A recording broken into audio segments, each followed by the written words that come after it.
آج کی اس محفل میں مجھے جس موضوع کو آپ کی سماعتوں کی نظر کرنا ہے وہ ہے بدعنوانی قوموں کے زوال کا ایک عنصر ہے۔ علی وقار، نشان یہی ہے زمانے میں زندہ قوموں کا کہ صبح و شام بدلتی ہے ان کی تقدیریں، کمال صدق و مروت ہے زندگی ان کی، معاف کرتی ہے فطرت بھی ان کی تقصیریں۔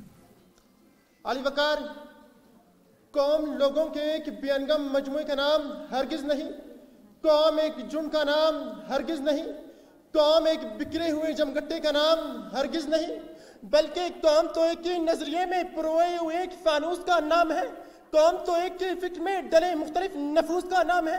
قوموں نے مختلف وقتوں میں اپنی قومی ضمیر کو جھنجھوڑا ہے، قوموں نے مختلف حالتوں میں اپنی حالت کی آبیاری کی ہے، اور یقیناً قوموں کو بدعنوانی نے غزو خاشاک کی طرح اڑا کر رکھ دیا۔ ہم اگر اپنے بینائی کا ثبوت دیتے ہوئے تاریخ کی برگردانی کریں تو ہمیں پتہ چلے گا کہ اس دنیا ہی بحر و بر میں بہت سی قومیں ہم سے بہت بعد میں قومی آزادی سے روشناس ہوئی، اور وہ قومی آج اقوام عالم میں ایک درخت کشندہ ستارے کی مانند چمک رہی ہے، وہ رہائی دن کے ساتھ عروج کی منزلیں طے کر رہی ہے، لیکن بدقسمتی سے ہم گزرتے دن کے ساتھ روبہ زوال ہوتے جا رہی ہے۔ آخر اس کی وجہ کیا ہے؟ صدر علی وقار، اس کی کوئی دوسری وجہ نہیں ہے۔ آج ہماری پستی، زوال اور تنزلی کی سب سے بڑی وجہ بدعنوانی ہے۔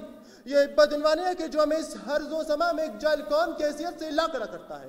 یہ بدعنوانی ہے کہ جو آج ہم دور جدید میں بھی لالٹین کی روشنی سے گزارا کرتے ہیں۔ یہ بدعنوانی ہے کہ جو آج ہم بھوک و افلاس کی وجہ سے خودکشی اور خودسوزی کرنے پر مجبور ہو گئے۔ کیوں؟ ظلم کی چاہوں میں دم لینے پہ مجبور ہیں ہم، اور کچھ دیر ستم سہلے، تڑپ لے، رو لے۔ اپنی اجداد کی میراث ہے معذور ہیں ہم، جسم پر قید ہے جذبات پہ زنجیریں، فکر مابوس ہے گفتار پہ تعزیریں۔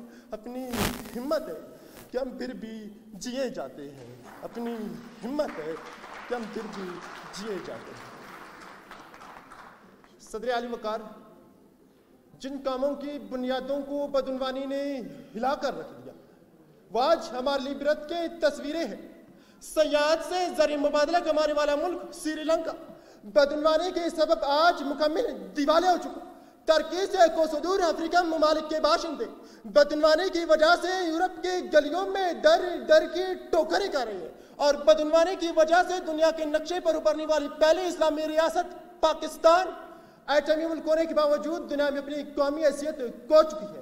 کبھی وکی لیکس تو کبھی پاناما لیکس، کبھی BRT تو کبھی ملین ٹریز، کبھی میٹرو بس تو کبھی اورنج ٹرین۔ صدر علی وقار،